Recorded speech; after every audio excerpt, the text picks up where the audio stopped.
Masak-masak sendiri, nyuci baju sendiri. jadi teringat lagi lagu ini tuh karena lihat tadi Caca Handika ada di Twitter dan masuk dalam trending topik yang membahas soal cuci dan masak bukan ala sih, soal Putri Tanjung yang masak dan cuci di Amerika. Nah, kalau melihat wajah teman saya ini nih, saya yakin banget kalau sejak lahir, lu itu udah masak dan nyuci sendiri, ya nggak? Gini. Udah dilayani 3 orang dari kecil. Oh ya? Iya. Dari kecil. Oke. 3 orang melayanin dia dari kecil. Oke. Mungkin saya salah judgement. Jangan pernah menghakimi orang karena dari tampang. Memang betul tuh. Tampang hancur, ternyata anak sultan. Ada tampangnya keren, ternyata kere. Nah, soal kere dan kaya, ntar dulu deh yang soal. Tapi ini terkait soal Putri Tanjung yang menjadi heboh, menjadi viral, dan trending topik tentang dia nyuci dan masak sendiri ketika bersekolah di Amerika. Ada yang pro, ada yang kontra. Ya, yang kontra bilang, emang apa hebatnya kalau masak dan nyuci sendiri? Ya mungkin jangan samakan dirimu dengan Putri Tanjung, men. Putri Tanjung, anaknya Chairul Tanjung, orang tajir. Tajirnya melintir, ya ketika dianggap melakukan pekerjaan-pekerjaan yang tidak biasa dilakukan oleh anak manja, kan menjadi sesuatu yang luar biasa. Nah, asumsi bahwa dia anak manja nggak boleh juga, gitu loh. Salah, gitu. Tapi kalau soal nyuci di Amerika, ya jangan juga bayangkan nyucinya kayak di pinggir kali, macam-macam gua waktu kecil, ya kan, nyuci sendiri di pinggir kali, gitu kan. Ini di Amerika itu punya uang, ada koin, masukin ke mesin cuci, bajumu akan dicuci oleh mesin. Dan juga akan dikeringkan oleh mesin. Jadi soal mencuci tidak ada hal yang luar biasa lah kalau di Amerika. Tapi ini lagi-lagi juga soal, ya, Putri Tanjung, seorang milenial yang lahir di tahun 96, milenial yang teranyar, sudah punya platform bisnis sendiri, masuk sebagai staf milenial di istana, setahu saya begitu. Ya, ketika diperbincangkan dia nyuci dan masak sendiri, tentu menjadi hal yang dianggap orang, wow, luar biasa gitu ya. Tapi di luar urusan cuci-mencuci, masak-memasak, ini adalah gambaran bagaimana era media konvergensi yang terkini. Apa itu media konvergensi?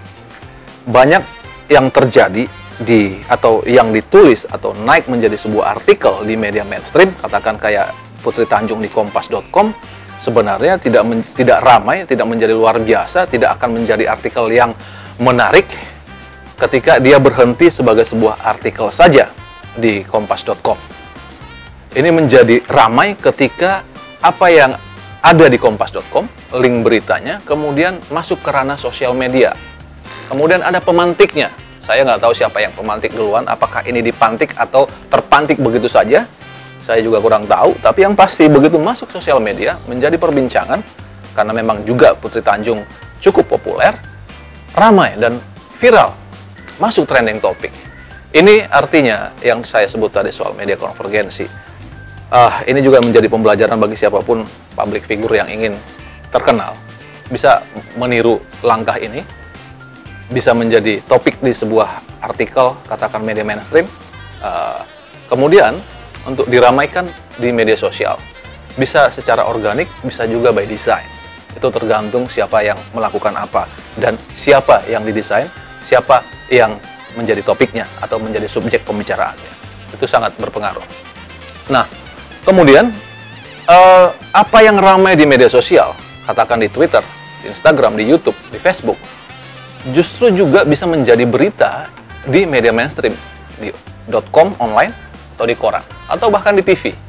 Bahkan beberapa tahun lalu, beberapa TV membuat program trending topik yang ada di media sosial dinaikkan di media mainstream. Jadi, sekarang katakanlah memang banyak orang bermain sosial media relatively melupakan yang namanya media mainstream, katakan TV atau koran atau online. Tapi nggak sepenuhnya juga boleh ditinggalkan. Kenapa?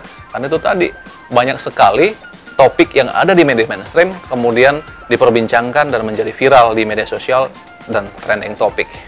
Dan yang kedua, di era konvergensi ini juga perlu diingat oleh para public figure atau yang ingin jadi public figure, hadir di media mainstream, terutama di media mainstream yang punya nama, itu membangun otoritas.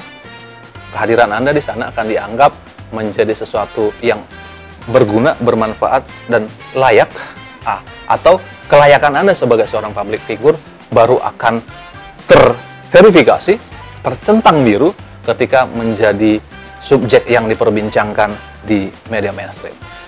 Jadi, kalau misalnya tadi ini Putri Tanjung, si anak muda yang punya platform bisnis sendiri, menjadi staf di istana, putrinya Hairul Tanjung, ramai diperbincangkan, wajar.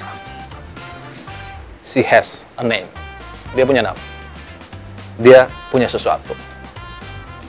Kalau kemudian menjadi topik, wajar, dan dia tahu bagaimana memanfaatkannya.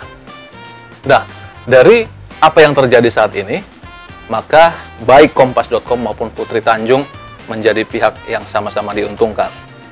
Tentu link berita Kompas.com menjadi lebih ramai dan akan lebih banyak orang yang membuka link tersebut.